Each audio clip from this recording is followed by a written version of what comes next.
লামিয়া ছিল ১০ বছর বয়সী একটি মেয়ে। সে পড়াশোনায় খুব মনোযোগী আর মনটাও ছিল ভীষণ নরম।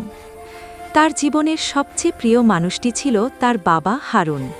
হারুনের কাছে লামিয়া ছিল চোখের মণি, বাবার আদরের মেয়ে। প্রতিদিন সকালে অফিসে যাওয়ার সময় লামিয়া দৌড়ে এসে বলত, বাবা, আজ তাড়াতাড়ি ফিরে আসবে তো? হারুন হেসে বলতেন, আমার রাজকন্যাকে সময় না দিয়ে কি থাকা যায়? অফিস থেকে ফিরে হারুন প্রায়ই লামিয়ার জন্য চকলেট, রঙিন পেন্সিল বা গল্পের বই নিয়ে আসতেন। সন্ধ্যায় দুজনে একসাথে বসে পড়াশোনা করত। লামিয়া না বুঝলে বাবা ধৈর্য ধরে বুঝিয়ে দিতেন। একদিন পরীক্ষার ফল বের হল। লামিয়া প্রথম হয়েছে।